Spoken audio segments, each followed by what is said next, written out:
अस्सलाम वालेकुम एवरीवन। आज मैं इस तरह एक लॉन की शर्ट की कटिंग करने लगी हूँ। इसकी नेक के ऊपर एम्ब्रॉयडरी है, वी नेक लाइन है और बिल्कुल सिंपल लाइटली सी ए लाइन जो कमीज़ है इसकी मैं कटिंग करने लगी हूँ और बिल्कुल सादा सी कटिंग है। कुछ इंपॉर्टेंट पॉइंट्स हैं वो भी मैं आज आपको इसमें बताने वाली हूँ शोल्डर्स की कटिंग के हवाले से। तो शर्ट की जो लेंथ है वो स्टैंडर्ड लेंथ होगी। इसके नीचे इसका बॉर्डर लगेगा, बॉर्डर के साथ मैं बीच में लेस ऐड करूँगी। तो आप सिर्फ इसके शोल्डर्स और इसकी जो फिटिंग वाली कटिंग है उसके ऊपर फोकस करें। अच्छा, नॉर्मली कटिंग जब हम करते हैं तो हम मतलब अक्सर लोगों को ये चीज़ कंफ्यूज करती है कि वो शोल्डर्स की मार्किंग करने के बाद जो शोल्डर्स डेप्थ है उसको कट करते हैं। मतलब ये जिस तरह से ये डायगनल लाइन ऊपर से आती है, जब हम कंधों की कटिंग करते हैं नेक लाइन से लेकर शोल्डर्स की जो टोटल मेजरमेंट है वहाँ से थोड़ा सा तकरीबन 1 इंच नीचे डीप हमने कट करना होता है क्योंकि हमारे शोल्डर बिल्कुल सीधे नहीं होते। अच्छा, 8.5 पे मैंने शोल्डर जो हैं वो मार्क किए और 8.5 नीचे डेप्थ ली। अब नॉर्मली जो लोग हैं वो इस तरह कटिंग करते हैं कि शोल्डर की ये मार्किंग करने के बाद ऊपर से डीप कटिंग करते हैं। फिर उसके बाद उनके जो कंधे हैं वो तंग हो जाते हैं और वो फिर कहते हैं कि जनाब हमारी तो जो 8.5 है वो हमें कम पड़ गया है। जबकि होता ये है कि आपने इस कटिंग से पहले आपने डेप्थ जो है वो मार्क करनी होती है। ये देखिए, पहले आपने इसकी डेप्थ मार्क की, उसके बाद आपने इस डेप्थ वाले पॉइंट से अपने शोल्डर्स की पहले इस तरह से नेक लाइन से लेकर नेक लाइन जितनी भी आपकी 3.5 या 4 या जितनी भी आपकी नेक लाइन है उसके अकॉर्डिंगली आपने पहले नेक की जो विड्थ है वो मार्क करने के बाद जो शोल्डर की डेप्थ है उसको आपने इस पॉइंट से मिलाकर थोड़ा सा तिरछा जो है कंधा कटता है, क्योंकि बिल्कुल स्ट्रेट 90 डिग्रीज़ पर शोल्डर्स तो किसी के भी नहीं होते। बॉडी की शेप के अकॉर्डिंगली थोड़े से हमारा स्लांट कटिंग होगी और उस कटिंग से फिर नीचे हम अपने बाजू के जो कंधे हैं वो हम काटेंगे। कमीज़ के जो शोल्डर्स हैं वो उसके बाद कट करेंगे। ये देखें, आपने पहले इसको मार्क करना है, उसके बाद आपने अपने शोल्डर्स की जो डेप्थ है वो कट करनी है।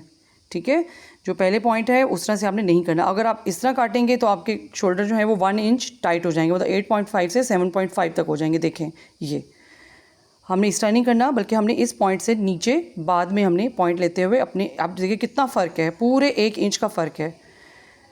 इस फ़र्क की वजह से हमारे जो कंधों की कटिंग है वो ख़राब हो जाती है।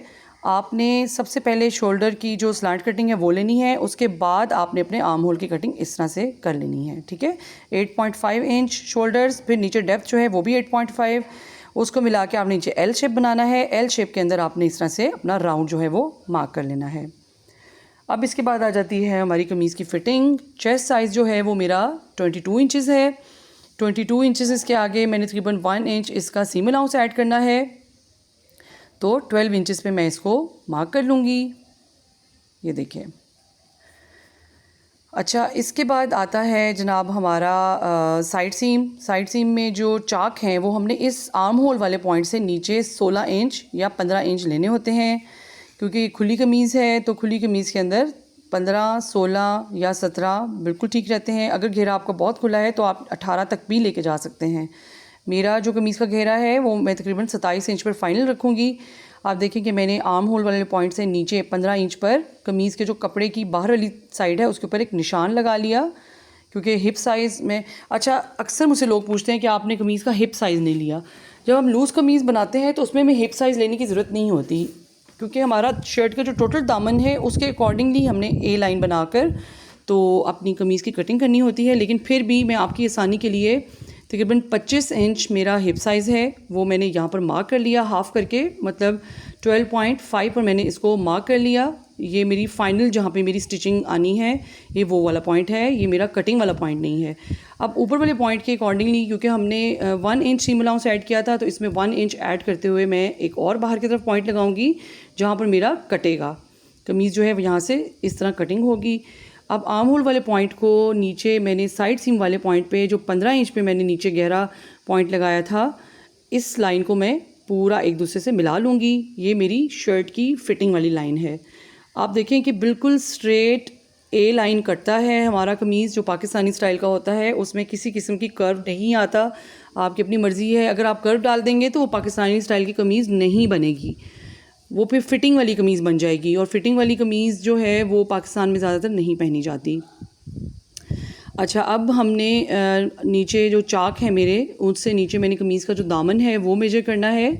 मैंने इसका दामन तकरीबन 27 इंच पे रखना है, जिसको मैं 28 इंच पे कट करूँगी, क्योंकि मैंने इसके अंदर फेसिंग लगानी है, तो इसीलिए 28 इंच का दामन मार्क करते हुए। सॉरी, वो कैमरे से थोड़ा सा बाहर चला गया है, मुझे पता नहीं चला कि वो कैमरे से बाहर जा रहा है, लेकिन 28 इंच का दामन मार्क करते हुए मैंने उसको पॉइंट लगा लिया। अब जनाब, इंच टेप लेकर मैंने आर्म होल से नीचे सीधा, जहाँ पर मेरी कमीज़ का घेरा का फाइनल पॉइंट था, वहाँ से मैंने स्ट्रेट वे नीचे इस तरह से अपनी जो कमीज़ का चाक से नीचे वाला एरिया है उसको मैंने यूँ मार्क कर लेना है। ये ज़्यादा ए लाइन भी हो सकता है, ये स्ट्रेट भी हो सकता है, लेकिन नॉर्मली हमारे यहाँ हल्का सा ए लाइन ही चलता है, ठीक है। और इसको मैंने क्योंकि ज़्यादा ए लाइन नहीं रखा, ऊपर से मेरी हिप का जो एरिया है वो 25 इंच होगा, और इसके अंदर क्योंकि मैंने अंदर फेसिंग ऐड करनी है, इसलिए हाफ़ सेंटीमीटर का सीम अलाउंस देते हुए मैंने इसकी शेप बना ली।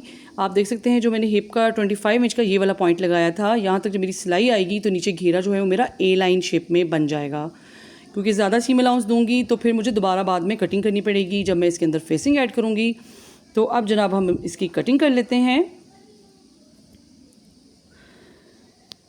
ये देखें, मैंने जो मार्किंग की थी उसके ऊपर मैं इसको कट कर रही हूँ। एम्ब्रॉयडरी जो है वो तकरीबन 2 इंचेस नीचे है गले की। आप देखें कि जब मैं इसको हाफ़ इंच अंदर सीम अलाउंस दूंगी तो वो ऑटोमेटिकली थोड़ा सा ऊपर आ जाएगा। अगर मैं इसको ज़्यादा कढ़ाई के साथ साथ कट करूँगी तो मेरी कमीज़ की लेंथ जो है वो 2 इंच कम हो जाएगी, जो कि मैं नहीं चाहती। लेकिन अगर आपकी हाइट छोटी है तो आप इसको अपने अकॉर्डिंगली कट कर सकते हैं। जहाँ जहाँ निशान लगाया था मैंने अपनी कमीज़ को जनाब काट लिया है। आप देख सकते हैं कि इसकी जो ये चाक वाली जगह है, यहाँ मैंने हल्का सा स्लिट पे वाली जगह पे नॉच लगाई है। अच्छा, ये प्रिंट के अकॉर्डिंगली हमें फॉलो करना पड़ता है। समटाइम्स प्रिंटिंग थोड़ी सी टेढ़ी होती है, इसलिए हमें उसका दामन जो है वो मैंने उसके अकॉर्डिंगली ही काटा। और नेक लाइन के लिए मैं पहले रफ़ कटिंग करूँगी। इसकी नेक लाइन फ्रंट से वी बनेगा, बैक से इसी तरह राउंड बनेगा। तो जब फ्रंट की नेक लाइन मैं बना लूँगी तब मैं बैक साइड की जो कटिंग है वो फाइनली कट करके तो इसको इसके इक्वल कर लूँगी, ठीक है। अच्छा, अब जो है हमने बैक को अलग कर लेना है। अब फ्रंट का जो आर्म होल का एरिया है उसको हमने कट करना है वो इस तरह से कि हमारा जो आर्म होल जहाँ पर हमारा हाफ़ बन रहा होता है, तकरीबन यहाँ पर तकरीबन मेरा हाफ़ बन रहा है, वहाँ से मैंने आधा इंच अंदर की तरफ लिया। इस पॉइंट को मैंने शोल्डर से और आर्म पेट वाले एरिए से इस तरह से मैंने आपस में जॉइन कर लेना है।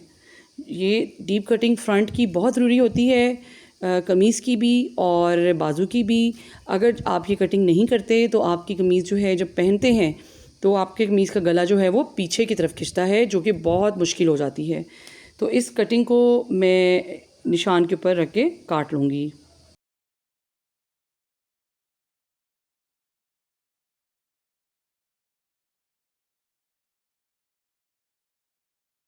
आप देख सकते हैं कि ये मेरी कमीज़ का दामन है, नीचे इसके ये वाला बॉर्डर अटैच होना है। बॉर्डर मैंने पहले से अलग से निकाल लिया था। अच्छा, बॉर्डर अटैच करने के लिए मैंने इसके अंदर कोई लेस ऐड करूँगी, जॉइनिंग लेस या जो सिंपल लेस होती है वो ऐड करूँगी। लेस ऐड करने के बाद फिर मैं इसका दामन लगाऊँगी तो उसकी लेंथ थोड़ी सी बढ़ जाएगी। आप देखें कि फ्रंट और बैक मैंने दोनों काट लिए हैं। अब हम इसके स्लीव्स की कटिंग करते हैं। स्लीव्स का जो कपड़ा है वो तकरीबन 25-26 इंच लंबा है। फाइनल लेंथ जो है मेरे बाजुओं की वो 24 इंच होती है।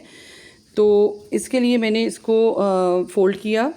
अगर तो आपको लगता है कि आपका स्लीव जो है वो इसमें नहीं बनता, मतलब शोल्डर आपका टाइट है, तो आप इस तरह से थोड़ा सा अंदर की तरफ फोल्ड करके तो इस जगह पर बैक साइड वाले एरिया पे थोड़ा सा पीस जो है वो लेंथ में ऐड कर सकते हैं। मतलब जिनके आर्मपेट वाला एरिया थोड़ा ज़्यादा भारी है या जिनको शोल्डर वाली जगह पे ज़्यादा कपड़ा चाहिए होता है, तो वो इस तरह से पीछे आप दोनों स्लीव्स की जो बैक साइड बनती है वहाँ पर पीस ऐड करके अपनी स्लीव्स की जो चौड़ाई है ऊपर से उसको आप बढ़ा सकते हैं। लेकिन क्योंकि मेरा इसके अंदर स्लीव बन जाएगा, ऊपर से जब क्राउन कटेगा तो वो ऑटोमेटिकली 10 इंचेस के ऊपर आ जाएगा। तो मैंने इसको एज इट इज़ फोल्ड किया और फोल्डिंग लाइन से नीचे 3 इंचेस अंदर की तरफ पॉइंट मार्क किया और जो ओपनिंग है वहाँ से 4 इंचेस नीचे की तरफ पॉइंट मार्क करके तो मैंने अपने बाजू की जो इस तरह से है शेप बना लेनी है। ये देखिए, मैंने इस तरह से बाजू की शेप बना ली और इस निशान के ऊपर फिर मैं अब इसकी कटिंग करूँगी। ये देखें, पहले मैं इसको मार्क करूँगी। अब देखें ये शोल्डर मेरा 10 इंचेस बन रहा है। वैसे ये 9 इंचेस है, लेकिन जब हम कर्व बना के इसका क्राउन बनाते हैं तो हमारा 10 इंचेस पे आएगा। दैट मीन्स कि ये शोल्डर मुझे बिल्कुल ठीक पूरा आ जाएगा। अगर आपका कपड़ा कम हो तो आप उसके अंदर पीस ऐड कर सकते हैं।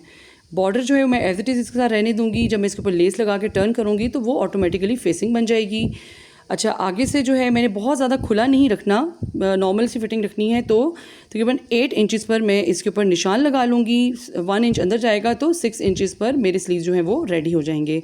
हल्का सा कर्व देते हुए मैंने अपने शोल्डर को 0 पॉइंट पे रखा और नीचे जितनी भी मेरी वेट आ रही थी 8 इंचेस, उसके ऊपर मैंने रख के इस पर निशान लगा लिया। और निशान लगाने के बाद जनाब मैंने इसको कट कर लिया है। ये मेरे स्लीव जो हैं कट हो चुके हैं। और ये वाला जो अंदर डबल पीस था उसको मैंने अंदर से काट लिया, क्योंकि ये फैब्रिक जो है फोल्ड पर था। फ्रंट जो है उसको भी आप आगे से थोड़ा सा इस तरह तिरछा काटेंगे, क्योंकि कमीज़ का फ्रंट और बाजू का फ्रंट दोनों थोड़े से गहरे कटते हैं, तब जाके हमारी कमीज़ की जो लुक है बहुत अच्छी होकर आएगी। आप देखें कि ऊपर से 1.5 इंच सीम अलाउंस अगर चला जाए तो ये देखें कि एग्जैक्ट उसके बराबर हैं। अब यहाँ से 1 इंच मेरा सीम अलाउंस भी जाएगा, तब भी मेरे बाजू जो हैं वो शोल्डर के साथ पूरे हैं। इस कमीज़ की फ़ाइनल लुक जो है वो मैं अपने इंस्टाग्राम पे शेयर करूँगी और ट्राउज़र की कटिंग में बहुत जल्द आप लोगों के साथ शेयर करूँगी।